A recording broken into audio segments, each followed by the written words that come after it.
Hello बच्चों, how are you? Hope you all are fit, fine and safe at home.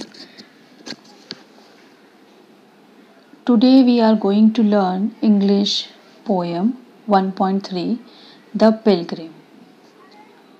In the previous lecture I have finished the 1.1 and 1.2. I hope you all understand it well, and now we are going to learn a new poem, The Pilgrim. So let's begin with the poem.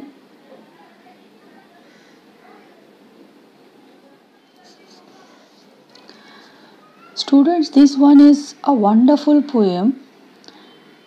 Again, it is giving a very beautiful message to us. This poem is about hard work, confidence, and it gives us a message to work for the betterment for the people who are around us. For the future, work for the future. This poem is metaphorical. It means it implied comparison. यानी कि ये जो poem है ये यहाँ पर हमको एक पिलग्रिम, उसकी जर्नी और उस जर्नी में वो क्या काम करता है और उसका फेलो बीइंग उससे क्वेश्चन करता है, उस पर वो क्या आंसर देता है। तो यहाँ पे एक स्टोरी तो है, लेकिन वो स्टोरी का कंपैरिजन हमारी लाइफ से है। उस स्टोरी का कंपैरिजन जो है वो हमारी लाइफ से है। वो कैसे है ना, वो जब हम ये पोएम समझ लेंगे ना, उसके बाद उसका कंपैरिजन कैसे हमारी लाइफ से है वो मैं अच्छे से आप लोगों को समझा पाऊँगी। पहले हम लोग ये जो पोएम है द पिलग्रिम, इसको समझ लेते हैं कि इसमें क्या दिया गया है, इसमें क्या बताया गया है, और फिर उसके बाद में कैसे उसको हमारी लाइफ से कंपेयर किया गया है ये भी हम देखेंगे। ठीक है, तो we will start with the first stanza, The Pilgrim. Student, सबसे पहले तो जो हेडिंग है ना उसका ही मतलब समझना ज़रूरी है। What do you mean by a pilgrim? Pilgrim जो होता है ना, it means a traveller. Traveller तो मतलब हर जगह के लिए सफ़र कर सकते हैं, लेकिन जो पिलग्रिम खास वर्ड है ना वो है जैसे कि एक यात्री, जैसे एक फॉर रिलीजियस पर्पस। अगर किसी भी रिलीजियस पर्पस के लिए अगर हम कोई रिलीजियस प्लेस पर जाना चाहते हैं, जैसे हिंदुओं में जैसे तुम लोगों ने सुना होगा कि वो लोग 4 धाम यात्रा के लिए जाते हैं, है ना। और जैसे मुस्लिम्स में भी तुमने देखे होंगे कि लोग हज के लिए जाते हैं। तो ये जो 4 धाम, काशी, ये जो जगह है, जैसे अभी हमारे लिए भी जो हज के लिए जाते हैं मक्का में काबा, उधर पे जो जगह है, तो ये पिलग्रिमेज है। ठीक है, और इस पिलग्रिमेज के लिए जो अपना सफ़र, अपनी जर्नी करता है, जो इंसान इसके लिए जाता है, दे आर कॉल्ड पिलग्रिम्स। ठीक है, तो इस तरीके से अब तुम लोगों को समझ में आएगा कि पिलग्रिम का मतलब क्या है। पिलग्रिम का मतलब है जो भी पर्सन जो पिलग्रिमेज के लिए जाना चाहता है या जा रहा है। A pilgrim means who is going for a journey to a religious place और फॉर अ रिलीजियस पर्पस। ठीक है, तो it means he is pilgrim. तो first I recite the first stanza.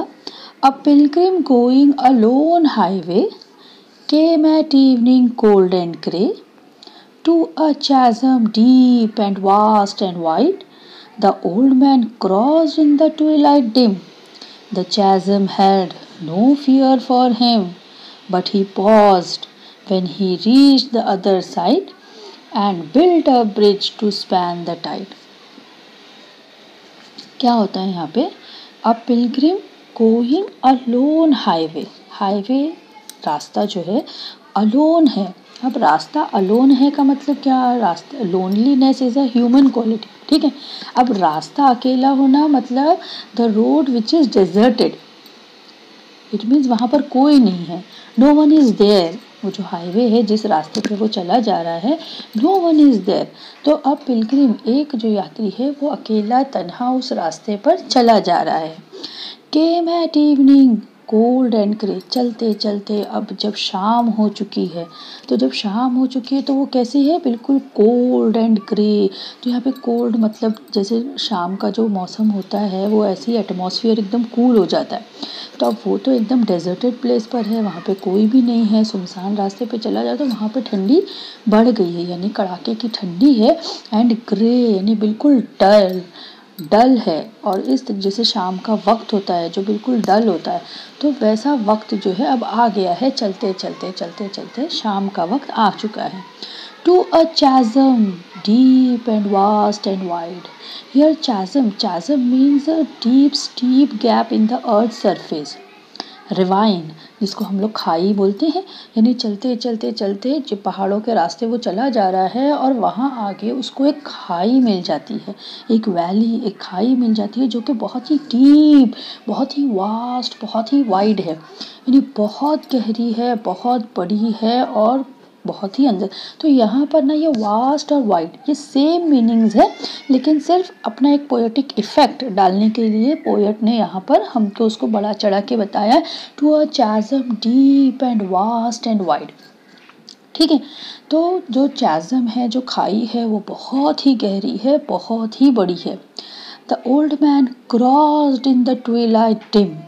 अब हालांकि शाम का वक्त हो चुका है, पहले ही हमने पढ़े ट्विलाइट डिम यानी शाम के वक्त की जो मध्यम रोशनी होती है, हल्की रोशनी में जब सन इज अबाउट टू सेट, अब सूरज भी चला जाने वाला है, उस वक्त में जो है वैसे सिचुएशन में जबकि ठंडी भी है, वो जो ओल्ड मैन है, कौन है ओल्ड मैन, हमारा पिलग्रिम। यस, वो जो पिलग्रिम है he is an old man. तो उसने वो इतना स्ट्रॉन्ग और करेजियस है कि उसने ऐसी सिचुएशन में भी उसने उस चैज़म को क्रॉस कर लिया। He crossed it. The chasm held no fear for him. उस चैज़म का, उस खाई का उसको कोई डर नहीं लगा, क्योंकि वो बहुत ही स्ट्रॉन्ग है, वो करेजियस है, वो घबराता नहीं है और उसने इस मुश्किल का सामना कर लिया। The chasm held no fear for him but he paused. लेकिन उसको पार करने के बाद when he reached the other side, जब वो उस खाई को मुश्किलों से पार करके दूसरी तरफ पहुंच जाता है, ही पॉज्ड मीन्स ही स्टॉप्ड। वो वहाँ पर रुक जाता है।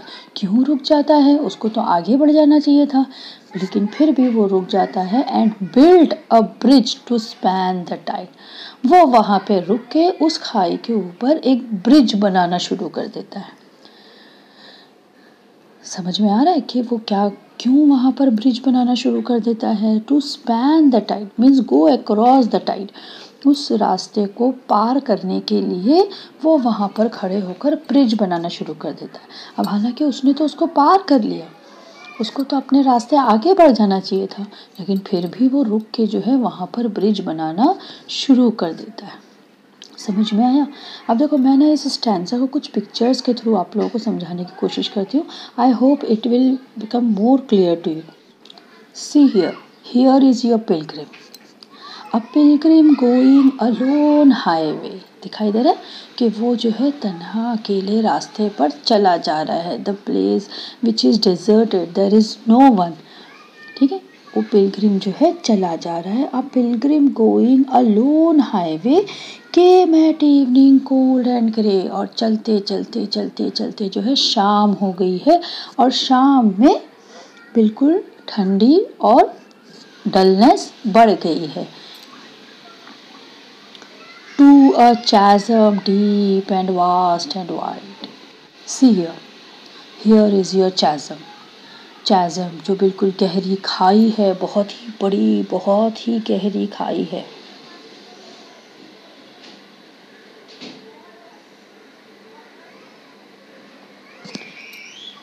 See here, here is your chasm जो बहुत ही बड़ी, बहुत ही गहरी खाई है। Deep and vast and wide. तुम लोगों को समझ में आ रहा है ना। It is now more clear to you that what is a chasm. चलते चलते शाम हो गई है, ठंड भी लग रही है, डल हो गया है एरिया, और यहाँ पर उसको मिल जाता है एक चैज़म। ठीक है, लेकिन इस चैज़म को the old man crossed in the Twilight dim. उस मध्यम रोशनी में भी वो जो ओल्ड मैन है, जो पिलग्रिम है, उसने इस चैज़म को क्रॉस कर लिया क्योंकि वो बहुत ही करेजियस है, स्ट्रॉन्ग है, इसलिए उसने इस चैज़म को पार कर लिया। इस चैज़म का उसको बिल्कुल डर नहीं लगा। The chasm held no fear for him. उसे इस चैज़म का बिल्कुल भी डर नहीं लगा और उसने इस चैज़म को पार कर लिया। But he paused when he reached the other side.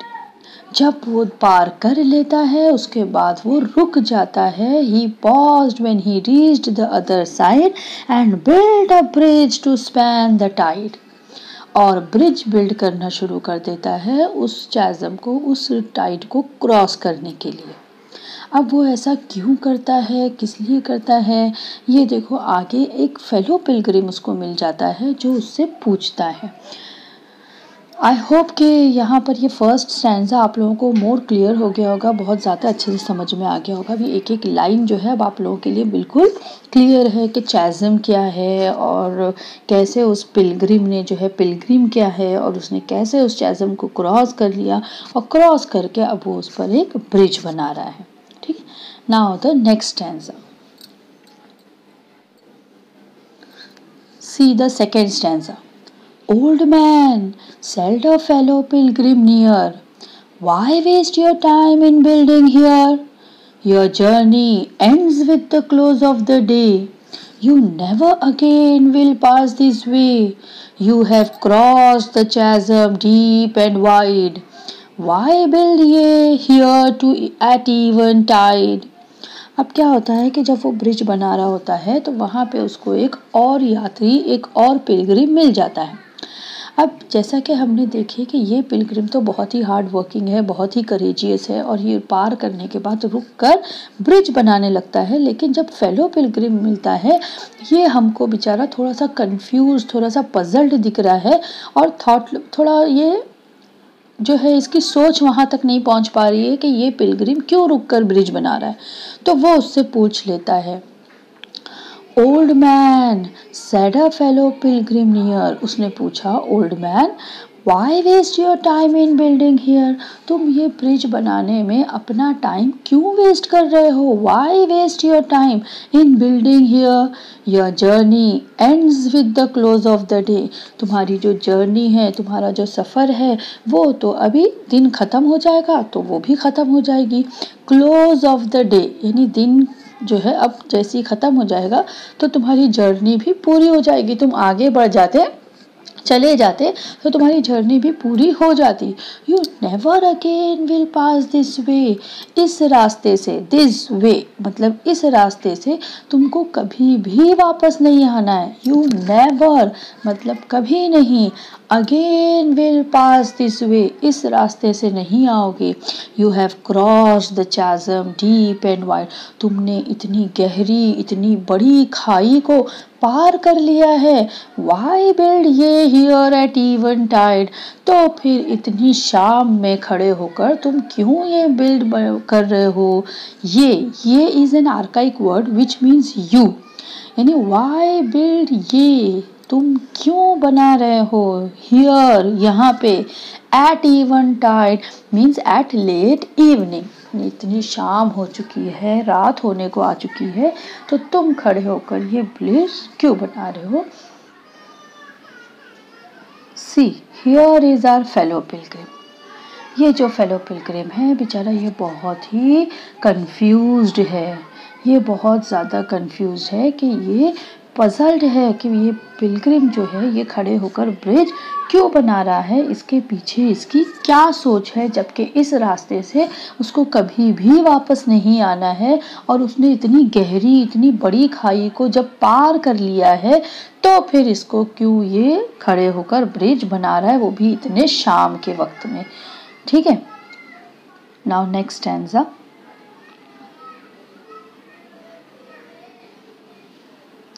तो अब देखो हमारा पिलग्रिम उसको क्या जवाब देता है। The pilgrim raised his old grey head, my friend in the path I have come, he said, there followeth after me today a fair haired youth who must pass this way, the chasm which held no fears for me. To the fair-haired youth may a pitfall be. He too must cross in the twilight dim. My friend, I am building this bridge for him. Oh, what a wonderful thought by the pilgrim. वो जो Pilgrim है वो उसे answer करता है, उससे कहता है अपने, मतलब अब ओल्ड मैन है ना, वो ओल्ड लोगों के देखो बाल जो है कैसे सफ़ेद हो जाते हैं, ऐसे ग्रे कलर के लगने लगते हैं, उनका सर जो है वो ग्रे कलर के बालों से भरा हुआ होता है। तो जो ओल्ड मैन है वो अपना जो सफ़ेद बालों वाला सर है वो ऊंचा करके उठाकर, यानी यहाँ पर देखो उसके अंदर ना एक मतलब अपने आप पर एक फ़ख्र, एक प्राउडनेस आ रहा है। अपने सर को उठाकर वो बोलता है कि जब एक इंसान कोई अच्छा काम करता है ना तो उसे अपने आप पर फ़ख्र होता है, वो अपने आप को प्राउड फील करता है। तो ये पिलग्रिम भी ना अपने आप पर इसको बहुत फ़ख्र हो रहा है कि इसने एक अच्छा काम किया है। देखो कैसे एक अच्छा काम कर रहा है वो। उसने अपना सर उठाकर कहा, my friend in the path I have come, मेरे दोस्त जिस रास्ते से मैं आया हूँ, there followeth after me today. तो followeth means the people who follows, जो लोग फॉलो करेंगे, पीछे आएंगे मेरे बाद, आफ्टर मी मेरे बाद आज जो लोग इस रास्ते पर फॉलो करेंगे मुझे और मेरे बाद आएंगे इस रास्ते पर, अ फेयर हेड यूथ, वो उन लोगों में कौन हो सकता है, फेयर हेड यूथ यानी कि नौजवान लोग, द यंग जनरेशन। तो यंग जनरेशन के जो लोग होंगे, हु मस्ट पास दिस वे, वो भी इस रास्ते से गुजरेंगे। अब ये तो ओल्ड मैन था, ये एक्सपीरियंस्ड था, इसको लाइफ का तजुर्बा था, इसके अंदर हिम्मत है, he is courageous, he is strong, तो इसलिए उसने तो बगैर डरे वो चैज़म पार कर दिया। लेकिन मेरे बाद जो फेयर हेड यूथ, जो यंग जनरेशन के लोग इसी रास्ते से गुजरेंगे, the chasm which held no fears for me, वो चैज़म जिसका मुझे तो कोई डर नहीं लगा। To the fair head youth may a pitfall भी, लेकिन शायद कि यंग जनरेशन के लिए, आने वाले लोगों के लिए ये एक ट्रैप साबित हो जाए। वो इसको जो है इस डेंजरस सिचुएशन से वो लोग घबरा जाएं, वो लोग जो जैसा मैंने घबराया नहीं और इसको पार कर लिया, लेकिन शायद कि वो इससे घबरा जाएं और वापस लौट जाएं, वो इसका सामना ना कर पाएं। He too must cross in the twilight dim, उनको भी इस मध्यम रोशनी में इसे क्रॉस करना पड़ सकता है। My friend, I am building this bridge for him, मेरे दोस्त मैं ये ब्रिज उन लोगों के लिए बना रहा हूँ। What a wonderful thought, isn't it? आप लोगों को नहीं लगता? तो ये जो पूरी पोयम हमने पढ़ी ना, मैंने आप लोगों को शुरू में ही बताई थी, ये पूरी पोयम जो है ये मेटाफोरिकल है। मीन्स ये ना कंपैरिजन कर रही है हमारे लाइफ से, हमारी लाइफ को कंपेयर किया जाए। पिलग्रिम, अब यहाँ पर तो एक पिलग्रिम था, but we are all pilgrims, हम सब ट्रैवलर्स हैं, और ये जो हमारी लाइफ है ये एक जर्नी है, ये एक सफ़र है, करेक्ट। तो हमारी लाइफ में भी हमको बहुत सारे सिचुएशंस का सामना करना पड़ता है।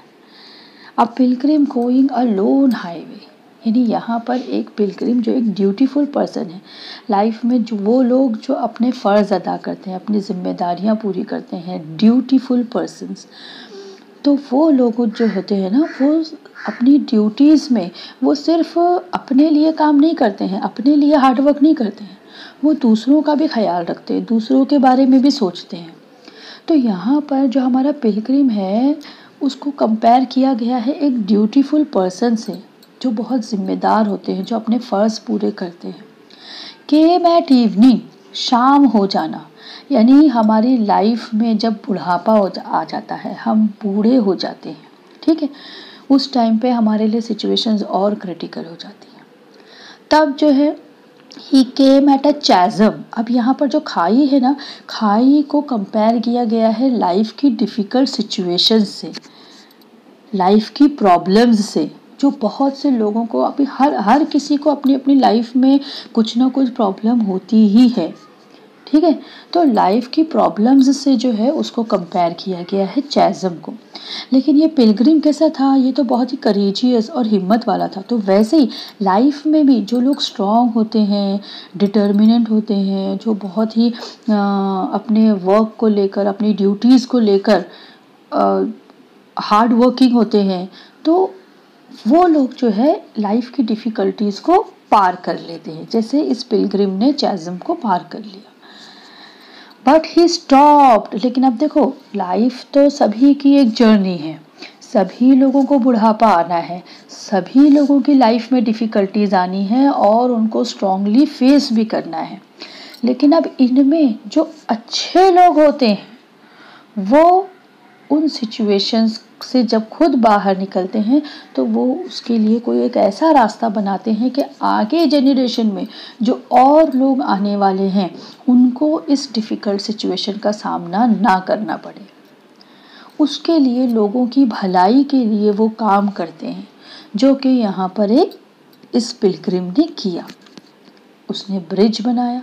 ब्रिज बनाने का मतलब है कि अपने लाइफ की जो डिफ़िकल्ट सिचुएशंस जो हमने सॉल्व कर दी तो दूसरों के लिए भी आसानी करना, ठीक है, दूसरों का ख्याल करना।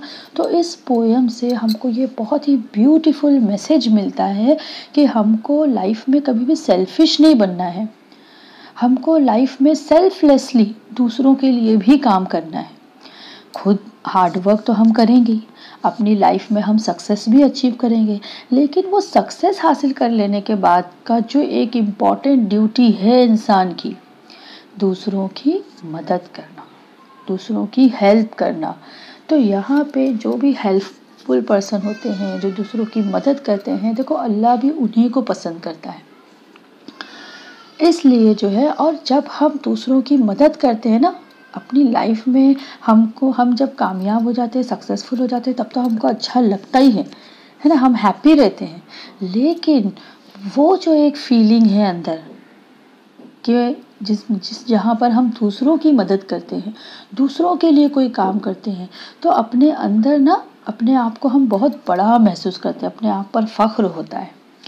तो लाइफ में ये होना ज़रूरी है। यहाँ पे हमने पढ़ा था, the pilgrim raised his old grey head. तो फ़ख्र से ऊंचा करता है क्योंकि उसे अपने आप पर फ़ख्र है कि उसने एक अच्छा काम किया लाइफ में। तो नेकियां कमाने की भी ज़रूरत है लाइफ में, वही तो हमको आखिर में काम आएगा, ठीक है। तो मुझे लगता है कि यहाँ पर जो है ये पोएम आप लोगों को बहुत अच्छे से समझ में आ गई है। एक पिलग्रिम है जो कि एक अकेले चला जा रहा है, रास्ता है जो कि बहुत ही सुनसान है, डेजर्टेड है। तो उस रास्ते पर वो चला जा रहा है, चलते चलते शाम हो जाती है और ठंडी बढ़ जाती है, एकदम डल इवनिंग है।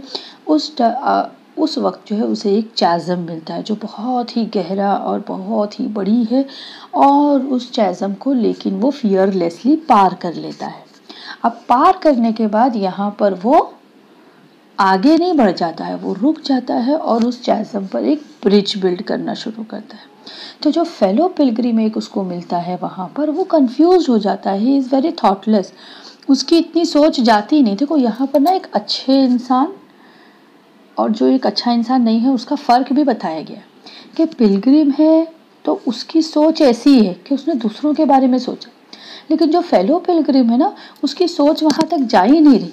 तो यहाँ पे भी देखो तुमको समझ में आ रहा है कि लाइफ में भी हमको ऐसे लोग मिलेंगे, कुछ जो अच्छे लोग होंगे वही दूसरों के बारे में सोच के काम करेंगे, और जो नहीं होंगे वो हमेशा ऐसे ही कंफ्यूज्ड ही रहेंगे और अपनी लाइफ में फिर वो कुछ नहीं कर पाते।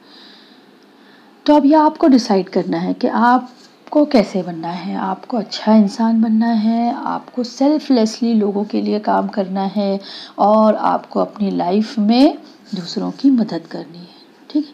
तो इस तरीके से जब वो दूसरा पिलग्रिम कंफ्यूज हो जाता है तो हमारा जो फर्स्ट पिलग्रिम है वो उसे आंसर करता है कि मैं ये उन लोगों के लिए बना रहा हूँ जो मेरे बाद इस रास्ते पर आएंगे, जो शायद इतनी हिम्मत, इतना करेज उनके अंदर ना हो पार करने के लिए, कहीं वो घबरा ना जाएं और वापस ना लौट जाएं, इसलिए उनके लिए मैं ये ब्रिज बना रहा हूँ। तो आई होप ये पोएम आप लोगों को बहुत अच्छे से समझ में आ गई है. This poem is written by anonymous. Here it is written anonymous. Anonymous is not the name of the poet.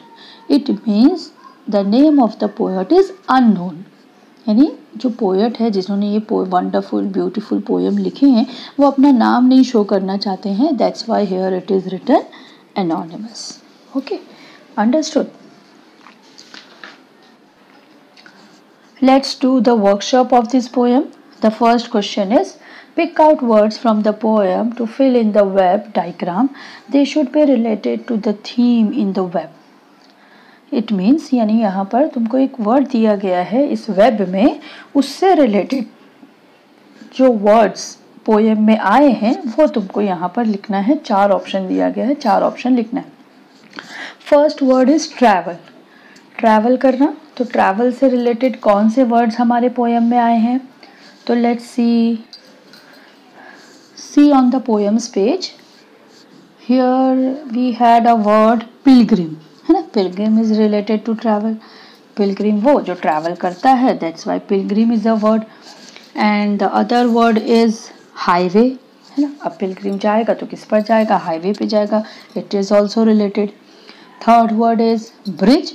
जब हम चलते रहते हैं, ट्रैवल करते रहते हैं, हमको ब्रिज भी मिलता है. Correct. And the fourth word we have in the second stanza, third line, journey, है ना. Journey is also word which is related to travelling. Journey यानी भी सफ़र करना, ट्रैवल करना, तो इसलिए जर्नी इज अ वर्ड. वैसे और एक थर्ड स्टैंजा में भी है पाथ, PATH, उसका भी मतलब होता है रास्ता. वो भी वर्ड आप यूज़ कर सकते हो.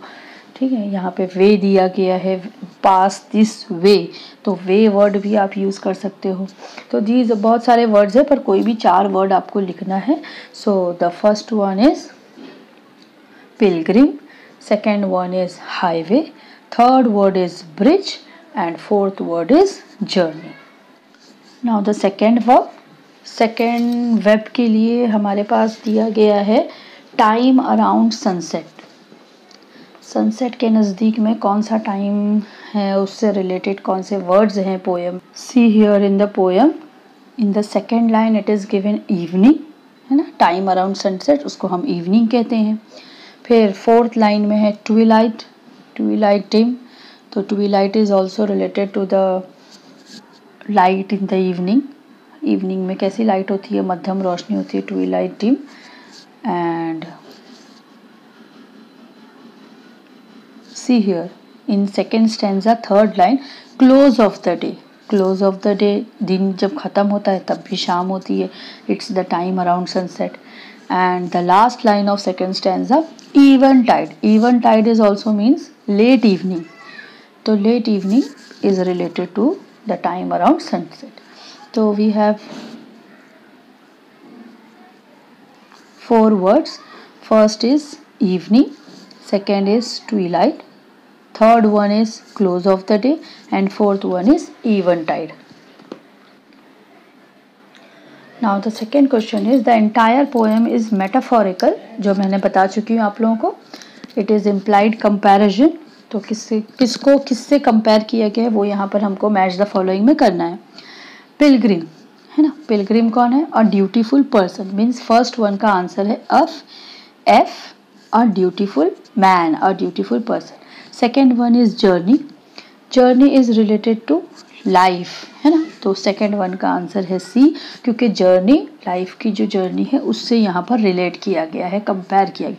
पिलग्रिम को कंपेयर किया गया है ओल्ड अ ड्यूटीफुल मैन से, F से. जर्नी को कंपेयर किया गया है लाइफ से. थर्ड वन इज इवनिंग और close of the day. Evening और close of the day means जब हमारा बुढ़ापा आ जाता है, means old age. E is the answer for third. Fourth one is chasm, deep and wide. Chasm जो हमारे लाइफ के डिफ़िकल्ट सिचुएशंस होते हैं, मीन्स थ्रेट टू लाइफ, जिससे हम घबराते हैं, उन चीज़ों को जो है चैज़म से रिलेट किया गया. Chasm is compared to threat of life. Fifth one is building a bridge. Building a bridge means solving the problem. G, fifth one का आंसर है G, solving the problem. Building a bridge को compare किया गया है जब जहाँ पर हम अपने लाइफ के जो भी सिचुएशंस होते हैं उससे बाहर निकलते हैं। Getting rid of threat of life means solving the problem. Sixth one is pitfall. Pitfall जो होता है वो ट्रैप होता है, dangerous situation. Sixth one is compare to trap of life, B. And seventh one close of the day, यानी जहाँ पे हमारा दिन खत्म हो जाता है तो इट मीन्स डेथ। ठीक है, तो close of the day is compare to death. Understood? एक बार फिर रिपीट करूं। फर्स्ट वन का एफ, सेकेंड वन का सी, थर्ड वन का ई, फोर्थ वन का ए, फिफ्थ वन का जी, सिक्स्थ वन का बी एंड सेवेंथ वन का D. Now third question, third का ए है, read the poem and right 3 qualities of each of the following. है ना, यहाँ पर हमारी पोएम में 3 लोग बताए गए थे। एक ओल्ड पिलग्रिम है, उसकी क्या क्वालिटीज़ है, कोई भी 3 क्वालिटीज़ लिखना है। द फेलो पिलग्रिम है जो उसको मिलता है, उसके बारे में 3 क्वालिटीज़ लिखना है। एंड द यंग पिलग्रिम, उसके बारे में 3 क्वालिटीज़ यहाँ पर लिखनी है।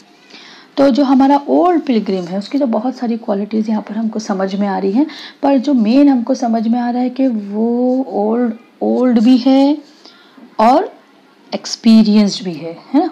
Old and experienced, old Pilgrim जो है वो ओल्ड है एंड एक्सपीरियंस्ड है। सेकंड, वो घबराता नहीं है, he is very fearless, fearless है एंड वो हिम्मत वाला है, करेजियस है। करेजियस भी आप लोग लिख सकते हो या फियरलेस भी लिख सकते हो। फिर थर्ड क्वालिटी उसकी हम लिख सकते हैं हेल्पफुल, वो जो है हेल्पफुल भी है। यहाँ पे उसकी एक और क्वालिटी हम हार्ड वर्किंग भी लिख सकते हैं, है ना। ओल्ड पिलग्रिम की बहुत क्वालिटीज़ हमको यहाँ पे समझ में आ रही है। एक तो he is old and experienced, second he is courageous and fearless, third one he is helpful and hard working. ठीक है। The fellow Pilgrim, fellow Pilgrim के बारे में हम ये समझ सकते हैं कि फेलो पिलग्रिम जो है वो पजल्ड है, कंफ्यूज्ड है, वो उसको समझ ही नहीं आ रहा कि ये पिलग्रिम क्यों ऐसे काम कर रहा है। सेकंड, जो हमको जो है वो समझ में आ रहा है कि वो बहुत ही क्यूरियस है, उसको जानने की खोज है कि भाई ये क्यों कर रहा है ऐसा। और third one, he is thoughtless, उसकी सोच वहाँ तक पहुँच ही नहीं पा रही, वो जो है उतना मतलब सोच नहीं पा रहा, उसने वैसा नहीं, उस तरीके से नहीं सोचा। ठीक है, ही इज़ थॉटलेस। तो जो 3 क्वालिटीज़ हमको फेलो पिलग्रिम की समझ में आ रही है, he is confused and puzzled, second curious, third thoughtless। फिर है द यंग पिलग्रिम। अब यंग पिलग्रिम के बारे में यहाँ पर क्या बताया गया है कि जो यंग पिलग्रिम है वो जैसे इनएक्सपीरियंस्ड हो सकते, जो यंग जनरेशन के लोग होते हैं वो इनएक्सपीरियंस्ड होते हैं और वो जो है यंग होते हैं। ठीक है, इसलिए वो बहुत जल्दी घबरा जाते हैं, वो फियरफुल होते हैं और इनोसेंट भी होते हैं, उनको इतनी मालूमात नहीं होती है। ठीक है, तो इसलिए यंग पिलग्रिम के लिए हम क्वालिटीज़ लिखेंगे फियरफुल या फ्राइटेंड भी लिख सकते हैं, फियरफुल और frightened. Second innocent and third inexperienced. Okay, now third का B question, right in your own words, अपने वर्ड्स में तुमको आंसर्स लिखने हैं। First question is, what did the old man have no need, why did the old man have no need to build the bridge across the chasm? Old man को क्यों ज़रूरत नहीं है उस ब्रिज को बनाने के लिए। देखो मैंने फिर बताया था कि इंग्लिश में जो आंसर्स होते हैं, right in your own words, तुमको अपने सेंटेंसेस में लिखना है, जो भी तुमने समझे हैं, कोई टिकिंग नहीं मिलेगी तुमको यहाँ पर। ठीक है, मैं भी जो बता रही हूँ, अब मैं बता रही हूँ तुम्हारी सहूलत के लिए, लेकिन मुझे खुशी होगी कि अगर आप लोग अपने वर्ड्स में आंसर लिखें, कुछ अपना सोच के लिखें, सही लिखें, लेकिन करेक्ट लिखे, correct formation of the sentence वो जो है वो करेक्ट होना चाहिए। तो अब यहाँ पर पिलग्रिम को क्यों ज़रूरत नहीं है बिल्डिंग ब्रिज करने की, तो पहले तो सोचो कि हमने क्या पढ़े।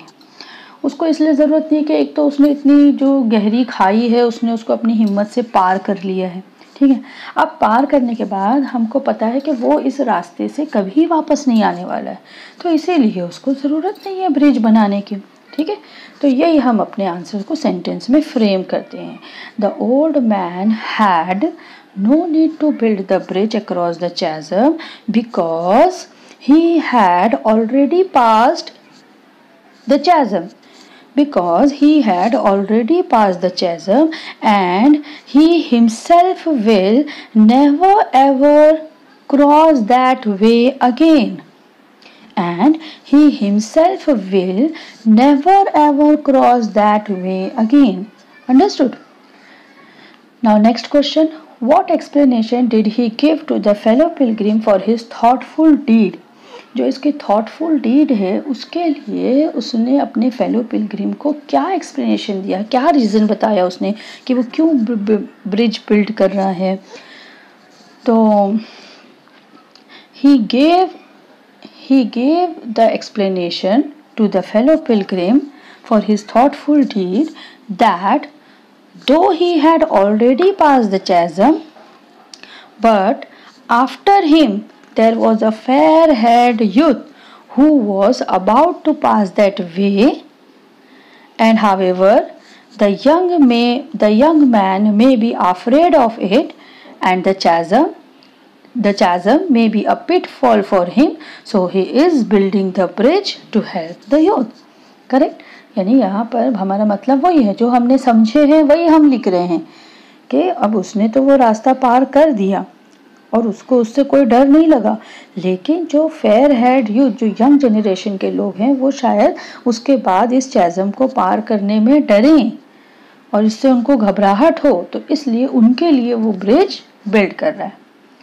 Again I repeat that though he had already passed the chasm but after him there was a fair head youth, means the young generation who was about to pass that way, and however the young man may be afraid of it and chasm may be a pitfall for him, so he is building the bridge to help the youth. Understood? Now the third question is, what message does the poem convey to all of us? इस poem से हमको क्या message मिल रहा है? हमको message मिल रहा है कि हमको लाइफ में जो है हार्ड वर्किंग के साथ साथ हेल्पफुल भी होना चाहिए. हमको दूसरों की मदद करनी है, हमको जो है दूसरों की अच्छाई के लिए काम करने हैं, है ना. यही मैसेज हमको मिल रहा है. तो the poem conveys the message to all of us that we should work for future, we should work for the future and the betterment of those around us. We should work for the future and the betterment of those around us. We should be helpful and generous to others. We should be helpful and generous to others and do our work selflessly. And do our work selflessly. Understood?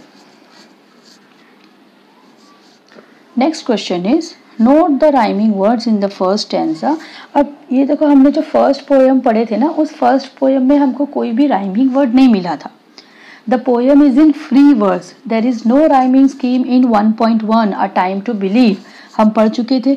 लेकिन ये जो poem है ना हमारी, इस poem में अगर तुमने देखे होंगे तो यहाँ पे हमको राइमिंग वर्ड्स मिल रहे हैं. राइमिंग वर्ड्स से ही स्टैंजा की राइमिंग स्कीम बनती है. ठीक है, क्या बनती है? स्टैंजा की राइमिंग स्कीम बनती है. जैसे कि फर्स्ट स्टैंजा का एक्सप्लेनेशन यहाँ पे किया हुआ है. हमारा जो फर्स्ट स्टैंजा है उसमें फर्स्ट 2 लाइंस में वे ग्रे, ये राइमिंग वर्ड दिए गए. वाइड साइड टाइड, ये राइमिंग वर्ड्स दिए गए. डिम हिम, ये राइमिंग वर्ड्स दिए गए हैं. तो इन्हीं राइमिंग वर्ड्स की वजह से हमारी राइमिंग स्कीम बनती है. मैं ना ये बहुत अच्छे से आप लोगों को पोएम के पेज पे चलते हैं, उससे मैं आप लोगों को बहुत अच्छे से समझा पाऊंगी कि राइमिंग स्कीम हमको कैसे फ्रेम करनी है. सी here is your first stanza.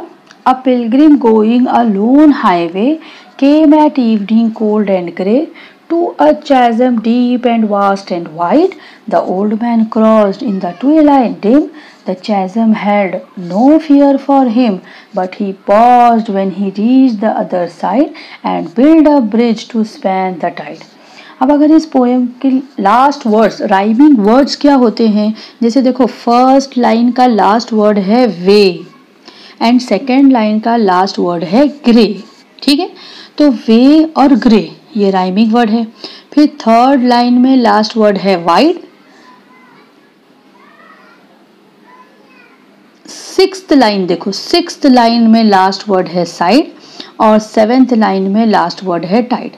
तो ये third line, sixth line, seventh line, यहाँ पे ये राइमिंग वर्ड्स बता रहा है वाइड, साइड, टाइड। ओके, अब जो हमारी फोर्थ और फिफ्थ लाइन है देखो, dim and him, they are rhyming word, है ना। अब तुम ऐसा नहीं बोल सकते कि वे, ग्रे और वाइड भी राइमिंग वर्ड है, ऐसा नहीं हो सकता कि way, grey rhyming word, wide और him rhyming word. Rhyming word जिसमें जो एंडिंग साउंड है वो एक जैसा होता है, similar ending sound, words with the similar ending sound are called rhyming words. तो इसलिए ना ऐसा नहीं है कि वे, ग्रे और वाइड, हिम, वाइड और हिम कहीं से भी सेम साउंड नहीं कर रहा है। क्या हमने देखे, वे, ग्रे सेम साउंड कर रहा है, wide, side, tide same sound कर रहा है, डिम और हिम सेम साउंड कर रहा है। ये तो हो गए राइमिंग वर्ड्स की बात। अब देखो राइमिंग स्कीम कैसे फ्रेम करते हैं। जैसे वे और ग्रे राइमिंग वर्ड है तो हम इसको एक अल्फाबेट वाला नाम देते हैं, अल्फाबेटिकल ऑर्डर से ही देना है। जैसे शुरुआत करेंगे ए से, वे इस लाइन को ए नाम दे दिए, ग्रे इस लाइन को ए नाम दे दिए। तुम लोग पेंसिल से लिखो अपने, अगर बुक है तो उसमें तुम सामने सामने लिखो तो तुमको ज़्यादा अच्छे से समझ में आएगा। वे वाली लाइन को ए नाम दे दो, ग्रे वाली लाइन को भी ए नाम दे दो।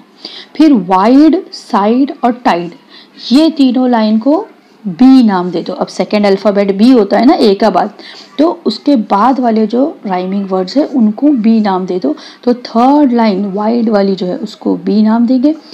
Sixth line side, other side, side को भी बी नाम दे देंगे। And seventh line span the tide, tide को भी बी नाम दे देंगे। ठीक है, अब जो बारी बची फोर्थ एंड फिफ्थ लाइन की, डिम और हिम, अब ये अलग राइमिंग वर्ड है तो अलग नाम जाएगा, ए हो गया, बी हो गया, अब इसको सी नाम जाएगा, सी, सी फोर्थ और फिफ्थ को हो गया। इसका मतलब जब मैं स्टैंजा में लाइन से चलूंगी तो मेरी राइमिंग स्कीम बन रही है A, A, B, C, C, B, B. समझ में आया? इस तरीके से राइमिंग स्कीम लिखी जाती है।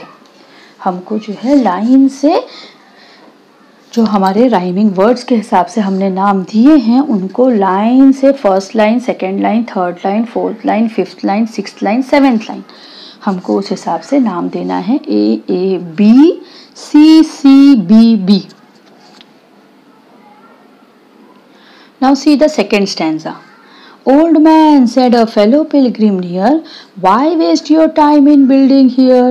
Your journey ends with the close of the day. You never again will pass this way. You have crossed the chasm deep and wide, and why build ye here at eventide?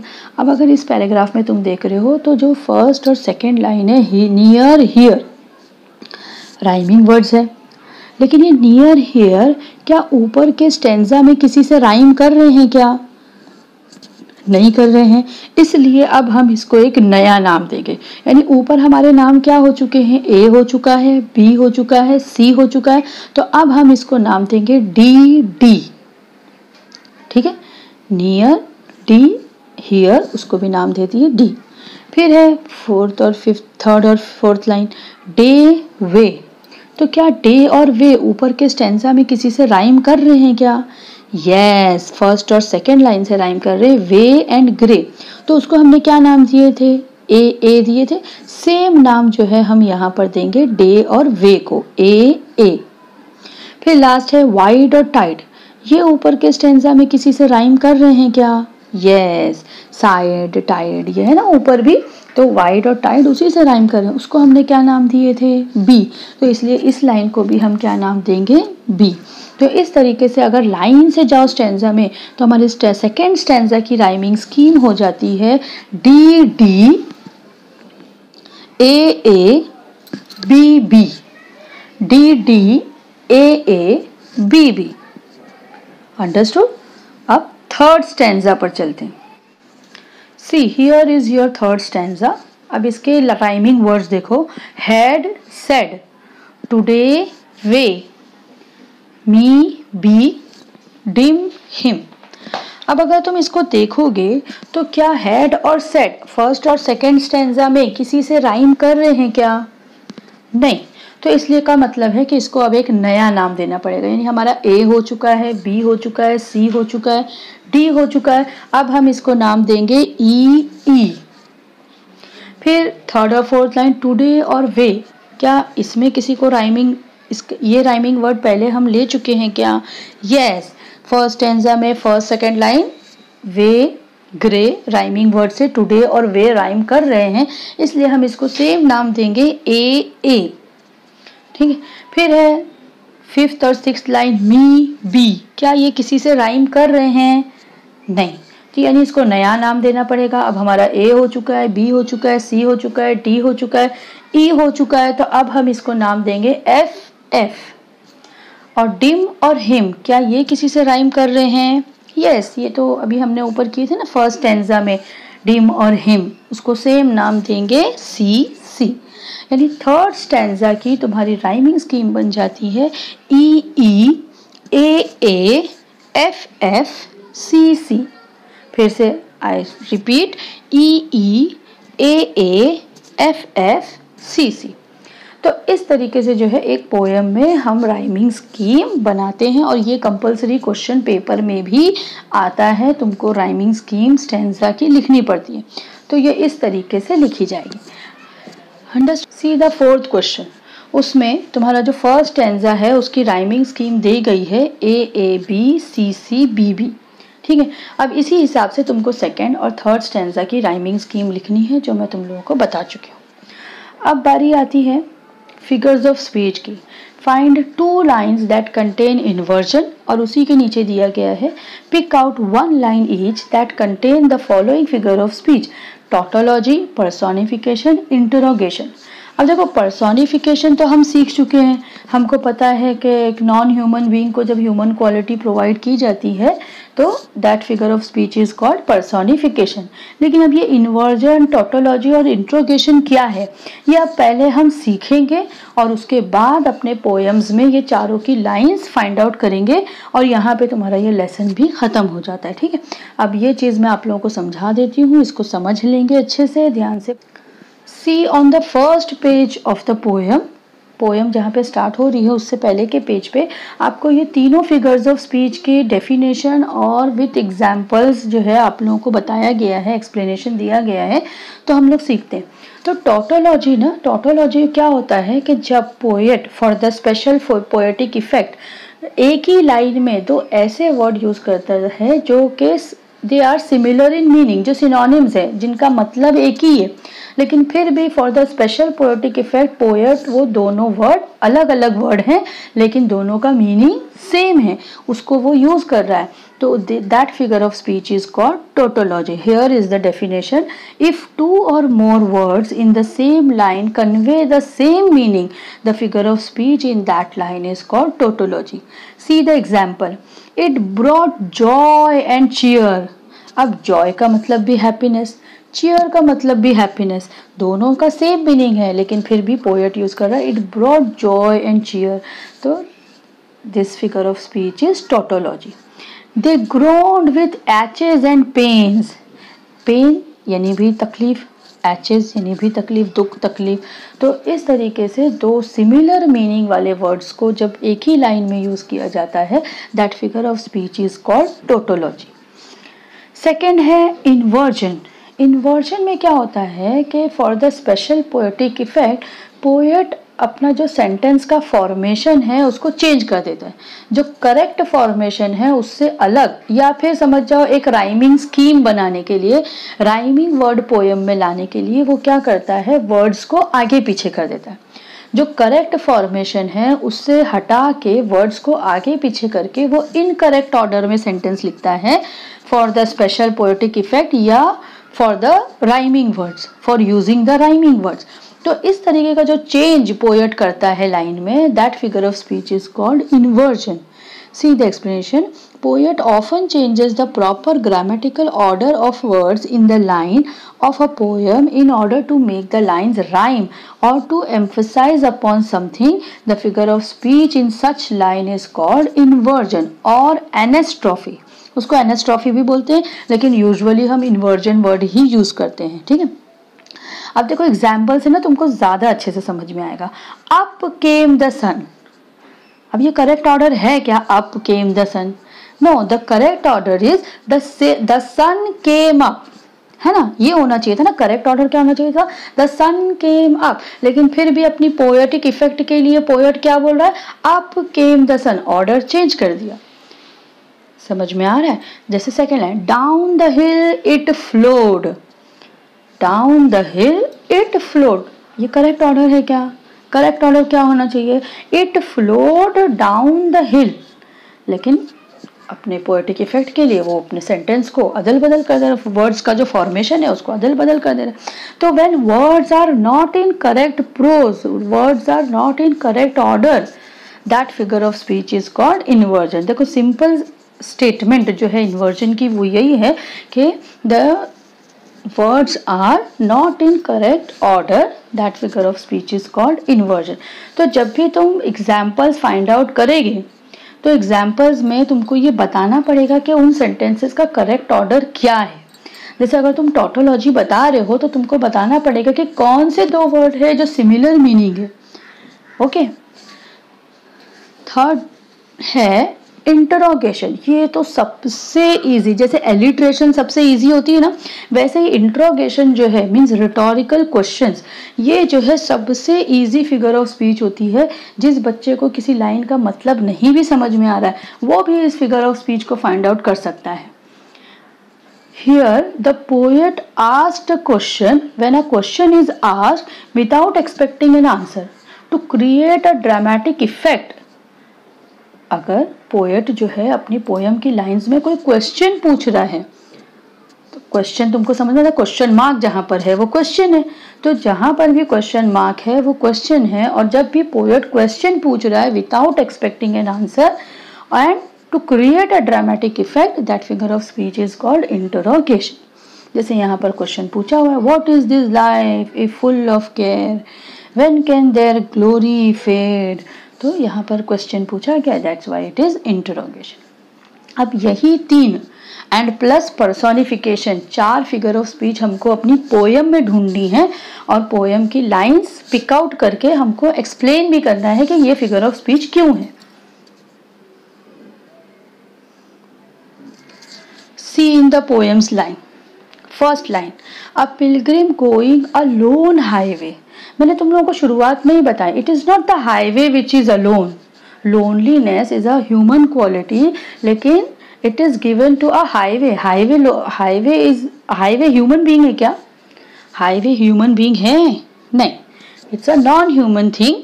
उसको loneliness की quality दी गई है। It means वहां पे सिर्फ वो ये बताना चाह रहा है कि highway is deserted, there is no one, लेकिन उसको वो एक क्वालिटी प्रोवाइड कर रहा है लोनलीनेस की, which is a human quality, है ना। तो इसलिए this figure of speech is personification. तो एक्सप्लेनेशन कैसे करोगे? पहले तो तुम लाइन लिखोगे, personification is equal to a pilgrim going a lone highway, फिर तुम उसको एक्सप्लेन करोगे, here highway is highway which is a non-human thing which is given a human quality of loneliness, that's why it is personification। ठीक है, समझ में आया? personification की एक एग्जाम्पल हमको मिल गई है। अब second, came at evening cold and grey, came at evening cold and grey। तो यहाँ पे cold और grey ये दोनों इवनिंग को ही डिस्क्राइब कर रहे हैं, करेक्ट। दोनों का जो मीनिंग है वो सेम है, ठंडी और डल जो रात है उसमें। तो इसलिए ये जो है क्या हो सकती है? टॉटोलॉजी हो सकता है। To a chasm deep and vast and wide, देखो ये तो मैंने पहले ही बताई थी कि वास्ट और वाइड दोनों का सेम मीनिंग है, लेकिन for the special poetic effect उसको ज़्यादा अच्छे से समझाने के लिए वो ये अलग अलग वर्ड्स यूज कर रहा है। For the special poetic effect poet is using similar meaning words vast and wide, that's why it is tautology। ना 4th लाइन में तो कोई फिगर्स ऑफ स्पीच है नहीं, 5th में भी नहीं है, 6th में भी नहीं है, 7th में भी नहीं है। अब टोटोलॉजी हो गई ना हमारी, पर्सोनिफिकेशन हो गई, टोटोलॉजी हो गई। टोटोलॉजी की एक और एग्जाम्पल है यहाँ पर, your journey ends with the close of the day. Ends and close both are similar in meaning, that's why it is also a tautology. अब हमारा इन्वर्जन बचा ना, इन्वर्जन के लिए देखो लाइन है, you never again will pass this way. तो this sentence is not in correct order. The correct order is you will never pass this way again, you will never pass this way again, that's why it is inversion. This figure of speech is inversion. तो तुम क्या करोगे, पहले inversion लिख के उसकी example लिखोगे, यानी उसकी ये लाइन लिखोगे, you never again will pass this way. फिर उसके नीचे तुम एक्सप्लेनेशन लिखोगे, here the line does not contain the correct order, the correct prose is, the correct order is you will never pass this way again. यानी तुमको inversion अगर है तो उसका करेक्ट ऑर्डर तुमको बताना है। अगर टोटोलॉजी है तो कौन से 2 वर्ड सिमिलर मीनिंग में यूज हुए वो तुमको बताना है, ठीक है। फिर अब यहाँ पर तो देखो मेरे को क्वेश्चन मार्क भी दिखाई दे रहा है, तो फौरन दिमाग काम करना चाहिए कि अगर क्वेश्चन मार्क है means it is interrogation. 2 question पूछे गए, why waste your time in building here, why build ye here at even tide. दोनों लाइन लिखकर तुमको बोलना है इंट्रोगेशन, यानी इंट्रोगेशन लिखना है, दोनों एग्जाम्पल्स लिखनी है और एक्सप्लेनेशन देना है। Because a question is asked without expecting an answer, a question is asked without expecting an answer, ठीक है। अब ये है हमारा 3rd स्टैंजा। 1st और 2nd स्टैंजा के तो फिगर्स ऑफ स्पीच हम देख ही चुके हैं। इसमें भी हमको जो लास्ट 3rd लाइन है, to the fair head youth may a pitfall be, है ना। May a pitfall be is not the correct order, the correct order is may be a pitfall. To the fair head youth may be a pitfall, this one is the correct order, that's why it is inversion. तो यहाँ पर figure of speech का भी हमारा पूरा जो समझना है और एग्जाम्पल्स है पूरा हो चुकी है। एक तरीके से हमारा 1.3 एक्सप्लेनेशन विद द वर्कशॉप पूरा कंप्लीट हो गया है।